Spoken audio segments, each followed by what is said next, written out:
Going to talk today about the idea of past lives. It's something that I'm very open to exploring. Like I'm not like, this is definitely a thing. I don't know. I have no way of knowing. But what I do have is so I've always been very trans friendly. I'm very much not a TERF, and the reason being is that I feel quite trans in the sense that when I was a little girl, about the age of 7, I realised that I was female, and I was really not okay about it. I just had been male.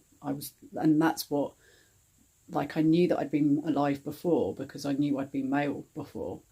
And I had a real sense that I thought that I'd totally smashed it in my last life.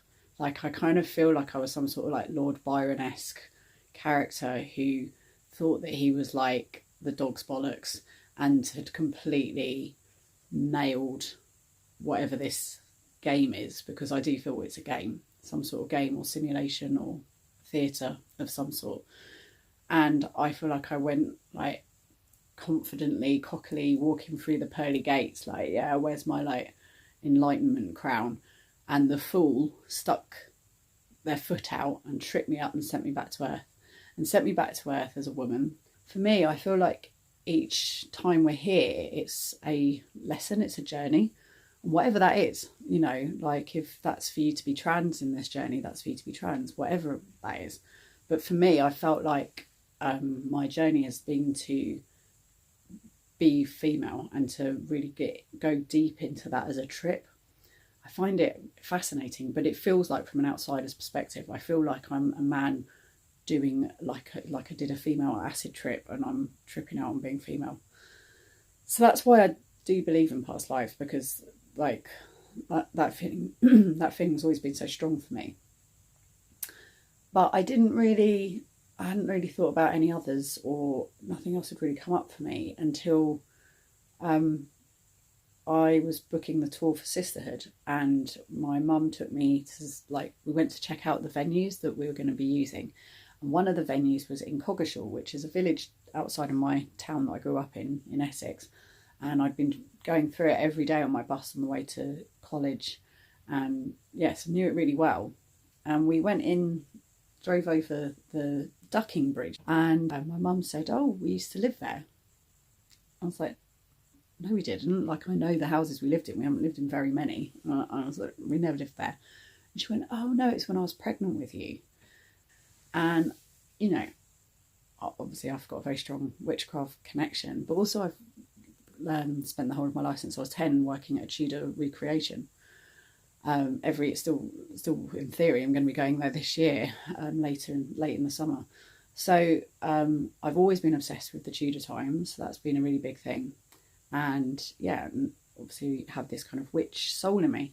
And what's interesting is I have also always known about Aboriginal songlines and Aboriginal culture. Like, it's just been something that my best friend actually said to me the other day. She said, "I remember you telling me about songlines when you were like 13, 14. It was something like I always knew. And when I found out about us living on the bridge, I was like, so basically the first time the baby kicks in the mother's womb in Aboriginal culture, they believe that where the woman was standing, the songline has come up through the feet and has kick-started the baby into life. So the child's not born of their family or their tribe, but it's born of their songline. And I feel like we have a similar thing in the world, like in the Western culture, where we talk about people being on the same like wavelength as us. So like finding people that are the same wavelength, and then it seems like the world's very small and it's 6 degrees of separation. So we attract to our songlines, and quite often they're not the same as our family or the town that we grew up in. So it feels like that does exist as a thing, like in in Western culture as well. So then it's like, okay, so also I nearly drowned at the Tudor place, which I've talked about before, which set me off on my fool's journey. But I've also nearly drowned like 6 other times. Like, there's been 6 times in total, including that time. So So I've got a lot of kind of drowningness going on in me, and I have asthma, and asthma is a sign of grief, but I've had it since childhood, so it feels like it was from past life grief that's come through with me.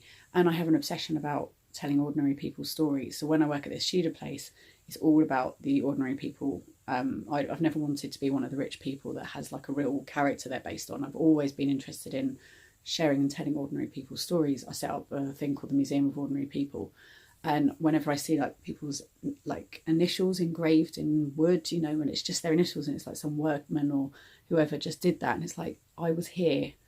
And that for me feels so powerful. Like that feels like a thing. So I realised that I think either through it being a songline or something, I have some sort of past life connection to someone being ducked for being a witch who was just forgotten about. That's what it feels like. It feels like someone who's not like some big history book famous witch, but someone who's just, they're not in the history books. They were a statistic.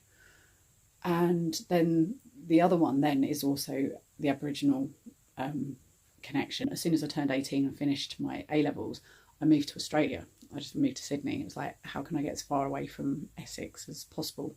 So I moved there, and it felt like I was trying to like get, like I felt like there was something there for me, like it was where I was meant to be. And I ran away back there and then got there and just couldn't, I just didn't like it at all, and never had any desire to go back there. And then went there this year, and I really couldn't understand why the universe was taking me there, because I really trust the universe and the universe leads me. And then when I got there, the thing that was amazing is we went and did some work where we helped in a bushfire, like a garden where there'd been a bushfire, and worked with the land. And as soon as I got my hands in the dirt and felt the land, then it suddenly hit me. It was like my love for that land is really powerful. That I love the land there, and I've always felt like Aboriginal culture makes sense to me. Like the way that fooling works, you have the archetypal realm, and in Aboriginal culture that's called the dreaming. And I'm not gonna therefore go and, you know, it's not my culture, and I'm here as a white person who's been born into a culture that's one of the oppressors of and settlers of what was Aboriginal Australia. I'm not in any way interested in, like, you know, appropriating that culture. So that's all there is to it for me. But I definitely feel very strongly connected to the land of Australia and the First Nation of people that live there. So yeah, when it comes to you thinking about your past lives, I think it's interesting to look at what feels like the repetitive karmas for you. Like, what are the things that keep happening?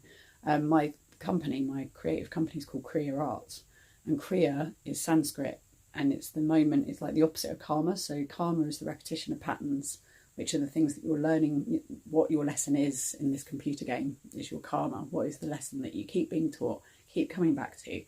Kriya is the moment where you go, I'm not doing that anymore. The like eureka moment where you break that circle, that repetitive cycle, and you kind of go up a level. And for me, like, that's what it kind of gives me a drive in life, and it's why it's why I'm into or interested in the past lives idea, because I feel like that drives me to better myself and have these moments of Kriya where I step up a gear. I don't think you'll unravel it all in this lifetime, and that's part of slowing down and enjoying the ride, giving yourself permission to just do whatever baby step. Even if you just do one step, that's enough, and you've done that in this lifetime, because we might have been here right from the start, who knows. We've got a long way to go. So yeah, just one little step's maybe a whole level in this game. I don't know, but it feels good to be doing it from my perspective, and maybe it will be coming true.